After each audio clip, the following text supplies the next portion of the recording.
curioso porque o Lula, o Caiado e o Zema estão com 35, né? O Lula 45, o Lula tem 10 pontos sobre eles no segundo turno, Sim. sobre o Flávio 8, e é engraçado que, tipo assim, os oponentes do Lula no segundo turno, no mínimo tem os 30%, seja qual for, no mínimo tem esses 30% antipetista, né? Do antipetismo. O Renan Santos está com desempenho, ele tem surpreendido, ele está com 3%, ele tem a fatia entre a juventude, ele está tendo um desempenho melhor até que o Lula em determinada faixa, e ele está aí crescendo. Mas, André, tem alguns outros dados também que é importante.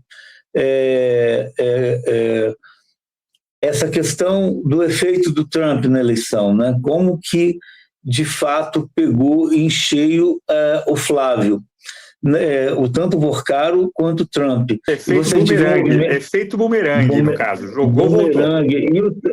E esqueceram de ensaiar com o Trump, combinar com o Trump. Isso o Flávio deve estar no desespero danado agora em relação a tudo que eles fizeram lá. E a gente viu uma movimentação ontem muito curiosa. O governo foi esperto, né? Ontem o Lula, primeiro ele apareceu numa solenidade do Palácio com cartaz em nome do PIX. O PIX é da questão do INPE, foi registrado como propriedade intelectual, algo assim, né, do Banco Central, e ontem foi aprovado em uma das comissões do Senado o PIX, constitucionalizar o PIX, e o líder do PT na Câmara, Pedro Cruzar, entrou com um projeto para que o PIX seja constitucionalizado. Olha o que o efeito que está se dando, o Lula captando essa história, essa mensagem. O PIX é uma revolução, né, Evandro? O PIX, vamos ser claros, a revolução cria nossa, é coisa nossa, como diria o Silvio Santos, né? Então, não tem para onde correr, não tem para onde... E assim, incomodou os Estados Unidos, incomodou a questão do que afeta as operadoras de cartão de crédito, os bancos, né? E o Trump está louco com isso. E o Trump olha, o problema é o seguinte, o Trump, até onde ele vai com os Bolsonaro, inclusive, né? Claro que ele gostaria que o Flávio ganhasse do Lula, ponto. Apesar de ele ter essa anunciada e falada empatia, os dois, né, dos dois presidentes, mas o Trump já tem muito problema. Tem muito. Ele recomeçou a guerra ontem à noite, né? O Hormuz fechou de novo. Então, o Trump tem a Copa do Mundo, que a gente não sabe o que vai ser, inclusive, né? Dados as confusões que está sendo feito, as barbaridades, para dizer em português claro, né? Então, até onde o Trump, nesse caso, nesse sentido, vai junto a rigor, o Lula não causa problema para os Estados Unidos. O Brasil não causa, né? Sob Lula, não causou nenhum problema. Quem causou problema foi o Trump ao criar o tarifaço global, né? Lá atrás. E aí, a partir disso, e ele vê que o Lula e o governo brasileiro é um governo pragmático, é um governo extremamente pragmático e conversa. E tem um corpo técnico muito bom.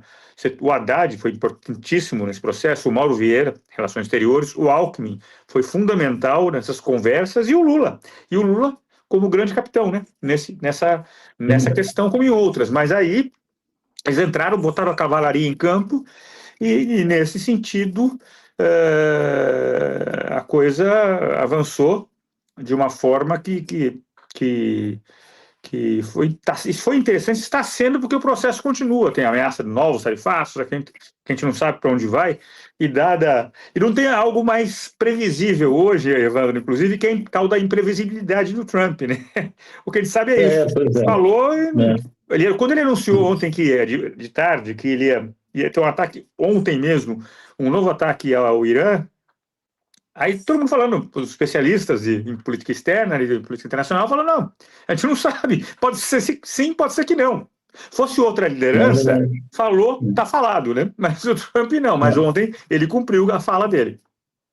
E a gente está vendo, você falou da Copa, da questão de mal começou, e o Trump também já amealhando antipatia, né, do mundo, dada a recepção que está sendo dada, um árbitro, não lembro se da Somália foi impedido de O Somali, que entrar. é o melhor árbitro africano, apitou a Copa da O África agora, melhor árbitro. Marrocos e Senegal, se eu não me engano. Ele que apitou, um jogo polêmico, inclusive. E então, um cara acima do que é suspeito, um profissional, um grande profissional. E você viu a recepção que ele teve, o árbitro chegando no país.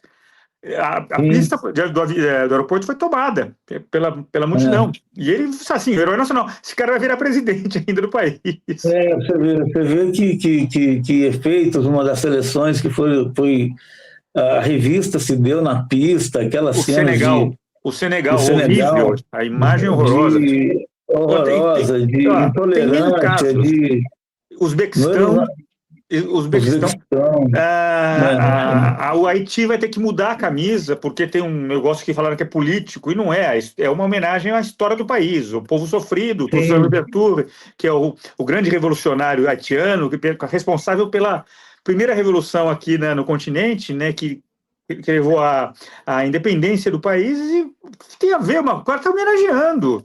Então, sim. são barbaridades. Aí você vê a ignorância histórica da FIFA, inclusive, que vira, nesse sentido, conivente do governo Trump.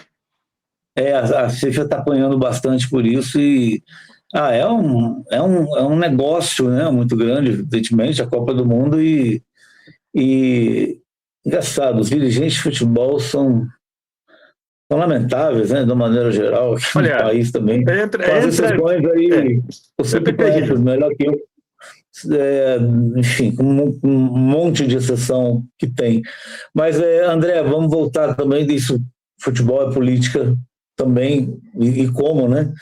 Antes de tudo também, antes de tudo não, também. E ontem, André, eu estava lá no Congresso e teve aquelas votações de pautas bombas. O movimento, nunca vi. O movimento pelos corredores no Congresso eram muito grandes, de várias categorias, Os e várias lobbies atuando. desde os agentes comunitários que conseguiram uma concessão, o agro e pesado, E o agro sempre chorando as dívidas, né? Rolando de novo, de novo. Todo ano, entra ano, sai ano, isso não muda. E grandes empresários, e grandes ruralistas, e um rombo de previsão de quase, somando tudo que foi votado ontem, de 300 bilhões, e o A governo conta não falando fechou, que não se vai... fechou a conta ainda, mas Não se nessa fechou. ordem. Porque o São governo primeiro tinha... 250 a 350. Por aí. O governo tinha até um cálculo primeiro em relação a essa dívida, que seria de 800 bi, depois reviu, né, caiu para 120, 140, mas é um probleminha para o governo. O Alcolumbre, a relação do Palácio com o Alcolumbre continua amarga, né? Continua desde o episódio do ministro da AGU, do Messias, até agora, e o Alcolumbre, enfim, precisa se reeleger, ele precisa do Lula também. Aí, só que o Lula também deu uma gelada nele, agora não quer recebê-lo, e tem essa história, eu queria uma avaliação tua em relação a isso. Essa relação, o governo já falou que vai para o Supremo, vai judicializar. Né? O Alcolumbre teve com o ministro Durin anteontem, não quis nem... Fez ouvido de mucos e tocou a pauta, né, que foi aprovado no plenário. No plenário, é isso que é o grave. Na verdade é o seguinte, tem um elemento aí também que é importante a gente ficar de olho, que é o Alcolumbre vai disputar a reeleição. Ele tem que disputar, são duas vagas no Senado, né, para cada estado, e lá no Amapá também. E ele talvez, em algum momento aí, nos próximos poucos meses, ele precise do Planalto, passar o chapéu lá, pelo amor de Deus. Aí o mundo gira, né? Então pode acontecer isso. Porque se rifarem o Alcolumbre, se quiserem rifar, podem fazer isso. Existe uma possibilidade.